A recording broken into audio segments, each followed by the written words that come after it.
রাশমিকা মান্দানা নাম শুনেছেন? চেহারার কাটিং এ এখন পৃথিবীতে 1 নম্বরে আছে। এই মহিলার দিকে একটু আল্লাহর নাম নিয়ে তাকাবেন, দেখেন তো কি সুন্দর করে আল্লাহ তারে বানিয়েছে। মুফতি আমির হামজার আল্লাহর সুন্দর সৃষ্টি দেখার জন্য বলিউডের নায়িকার সৌন্দর্য দেখতে বলেছে, আল্লাহর নাম নিয়ে দেখতে বলেছে। আচ্ছা শোনেন শোনেন, আপনারা আসলেই মূর্খ গো, আপনারা আসলে জাহেল, আপনার অন্তরটা এত খারাপ। এর বক্তব্য শুনেন আপনারা? হ্যাঁ, এর বক্তব্য শুনেন আপনারা? কেবলার দিক কোনটা? এটা না, এটা কেবলার দিক। ওইটাই মিন্টু ভাই, যখন ডাক্তার সাহেব বাসায় ছিলাম তখন কেবলা এই দিক দেখলাম যে না এটা। শোনেন, আপনারা যার এর বক্তব্য শোনেন সবাই পশ্চিম দিকে হয়ে কান ধরে তোবা করবেন। এটা আজকের শাস্তি আপনাদের। এটা আমার কাছে না, মানে আপনি অবশ্যই তোবা করবেন। এই যে কোন মহিলার কথা বলেছে, আল্লাহর নাম নিয়ে দেখতে বলেছে নাকি? তোবা তোবা, এত বেহায়া একটা মানুষ, এত নির্লজ্জ, এত নিম্ন শ্রেণীর বক্তব্যের মাঠে আবার লিখছে মুফতি আমির হামজা। ওই খাটাস কথা, মুফতি হলো কখন?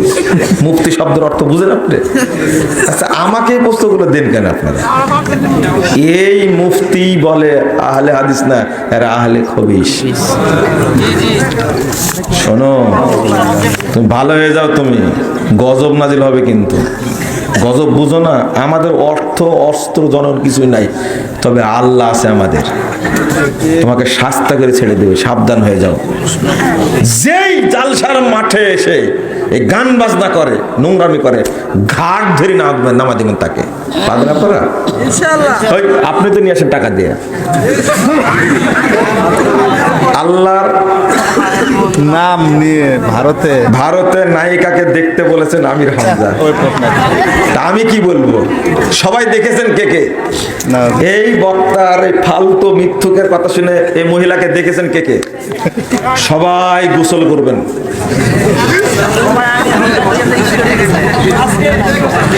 শায়েখ আব্দুর রাজ্জাক বিন ইউসুফের সঙ্গে আপনার সম্পর্ক কেমন?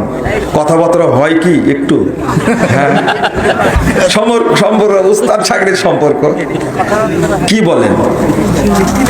কথাবার্তা তো হয়, যখন এয়ারপোর্টে যায় একসঙ্গে দেখা হয়, একসঙ্গে বসে ঢাকায় যাই, দেখা হবে না? কথাবার্তা হবে না?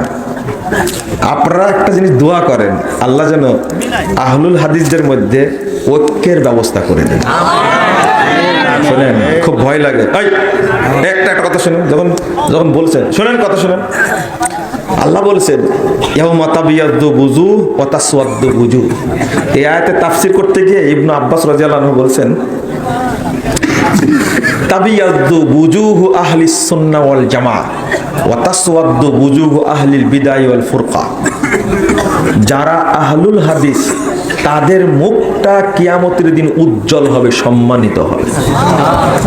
যারা বেদাতি এবং বিচ্ছিন্ন, যারা জামাত থেকে বিচ্ছিন্ন, তাদের মুখটা কালো কুৎসিত জাহান্নামীদের মতো চেহারা হবে। নাউজুবিল্লাহ। আহলে হাদিস থেকে কেউ বিচ্ছিন্ন হবেন না ইনশাআল্লাহ। সবাই এক সামিয়ানের নিচে থাকবেন ইনশাআল্লাহ। পারবেন? ইনশাআল্লাহ কবুল। বিভক্ত থাকবেন না। যদি ডাক আসে আহলে হাদিসদের পক্ষ থেকে সৌরওয়ার্দী উদ্যানে সমাবেশ হবে, কে কে যাবেন না হাত তোলেন।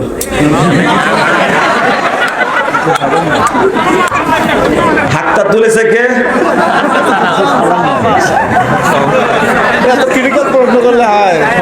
দেখেন আব্দুল সালাম ভাই, তবে আপনারা যাবেন মনে হচ্ছে, তাই না? সত্যি না? না, যখন ডাক আসবে আপনি আমাকে দাওয়াত দিতে আসবেন, তখন আমি বলবো এখানকার প্রধান অতিথিকে থাকবেন, এখানকার সভাপতিকে থাকবেন, প্রধান বক্তাকে থাকবেন, কার আয়োজন করবেন, কার ব্যানারে হতে হবে। আমার মধ্যে যত ইবলিস আছে, হ্যাঁ, ওই সমাবেশে যাওয়ার পথ এমনি বন্ধ হয়ে যাবে। এটা আপনাদের সমস্যা, এটা আপনারা সমাধান করেন, আমরা খুবই উপকৃত হব। তা আমার কথা তো বলতেছি, আপনাদের সমস্যা এটা আমরা আহলে হাদিস যারা আছি, যারা আপনাদের আমি তো আপনার সাথে একমত, আমি তো আমার কথাই বলছি। আপনি দাওয়াত দিতে আসবেন তখন আমি বলবো আচ্ছা ওখানকার প্রধান অতিথি কি হবে, আমার কথা তো বলছি, আপনার কথা বলছি। আমরা খাচ্ছি, আমরা আত্মা ঠিক আছে, অন্তর ঠিক আছে। শোনেন, একটা পোস্টার ছাপাতে গিয়ে 4 বার ছাপাইছি, শুধু নাম উপরে নিচে হওয়ার কারণে। কোনোদিন এই বিপদে পড়েছেন আপনি?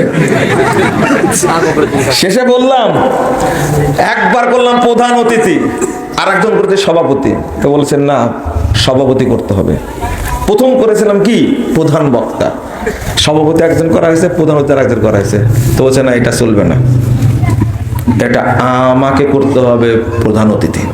কি প্রধান অতিথি? ঠিক আছে, করা হলো।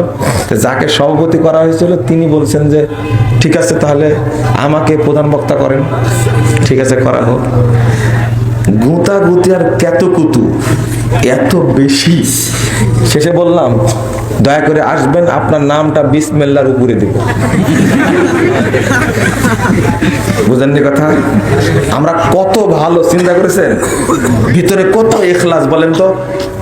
আল্লামা আব্দুল্লাহ ইবনে ফজল রাহিমাহুল্লাহ, আল্লামা আব্দুস সাত্তার ত্রিশালী, আল্লামা আবু তাহের বর্ধমানী, আল্লামা হাফেজ আনিসুর রহমান, আল্লামা কি আব্দুর রউফ সালাফি, কত বড় বড় মানুষ বক্তব্য দিয়ে দিয়েছেন। যখন দিয়েছেন তখন শুরু করেছেন, কার নাম পিছে না উল্টা পিঠে লেখা আছে কিছু দেখতেন না।